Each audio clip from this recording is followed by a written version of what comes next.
DGISPR نے مارکہ کے بعد کیے جانے والے سیاسی تجزیے مسترد کر دیے۔ دی اکانومسٹ کے مطابق بھارتی وزیر اعظم نریندر مودی کا دہشت گردانہ حملوں کا فوجی کارروائی کے ساتھ جواب دینے کے عزم کا اظہار۔ آپ کو یہاں پر بتا رہے ہیں کہ DGISPR نے کہا ہے کہ فیلڈ مارشل سید عاصم منیر کے بارے میں پاکستان کے صدر بننے کی باتیں مکمل طور پر بے بنیاد ہیں۔ DGISPR نے مارکہ کے بعد کیے جانے والے سیاسی تجزیے مسترد کر دیے۔ دی اکانومسٹ کے مطابق DGISPR نے ممکنہ بھارتی فوجی کارروائی کے سوال پر کہا کہ ہم اس بار ہندوستان کے مشرق سے آغاز کریں گے۔ DGISPR نے کہا کہ اس کی شروعات بھارت کے اندر گہرائی سے حملہ کرنے سے ہوگی۔ بھارت کو یہ سمجھنے کی ضرورت ہے کہ وہ بھی ہر جگہ مارے جا سکتے ہیں۔ DGISPR کی جانب سے کہا گیا ہے کہ فیلڈ مارشل سید عاصم منیر کے بارے میں پاکستان کے صدر بننے کی باتیں مکمل طور پر بے بنیاد ہیں۔ DGISPR نے مارکہ کے بعد کیے جانے والے سیاسی تجزیے مسترد کر دیے۔ دی اکانومسٹ کے مطابق DGISPR نے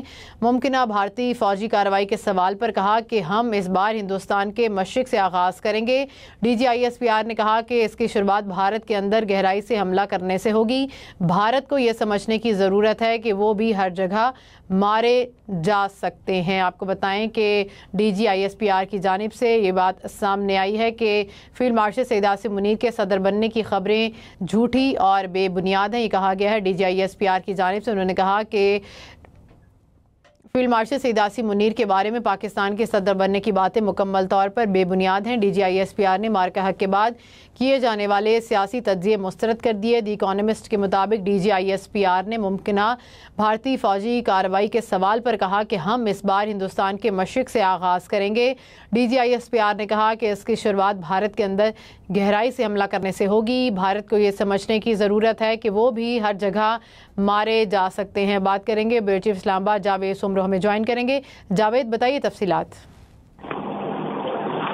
جی بالکل، جو آج ایک DGISPR کا موقف آیا ہے، خاص طور پر فیلڈ مارشل سید عاصم منیر کے صدر بننے کی خبروں کے حوالے سے انہوں نے بالکل جو ہے جھوٹ قرار دے دیا ہے۔ اور DGISPR کا یہ کہنا ہے، جو انہوں نے ایک فارن جریدے کو جو ہے بین الاقوامی جریدوں کے انٹرویو میں کہا ہے، اس میں ان کا یہ کہنا ہے کہ فیلڈ مارشل سید عاصم منیر کے بارے میں پاکستان کے صدر بننے کی باتیں مکمل طور پر بے بنیاد ہیں۔ DGISPR کا یہ بھی کہنا ہے کہ مارکہ حق کے بعد کیے جانے والے سیاسی تجزیے ہم اس کو مسترد کرتے ہیں۔ انہوں نے جو بین الاقوامی جریدے کو انٹرویو دیا ہے، اس کے مطابق اس انٹرویو میں انہوں نے کہا ہے کہ بھارتی وزیر اعظم مودی کا دہشت گردانہ حملوں کا فوجی کارروائی کے ساتھ جواب دینے کا عزم ہے ہمارا، اور ہم اس عزم کا اظہار کرتے ہیں۔ اور اس کے علاوہ ان کا یہ بھی کہنا ہے کہ پاکستان بھارتی فوجی کارروائی پر جو ہے رد عمل جو ہے وہ ہر صورت ظاہر کرے گا۔ ٹھیک ہے، بہت شکریہ جاوید، آپ نے اپڈیٹ کیا۔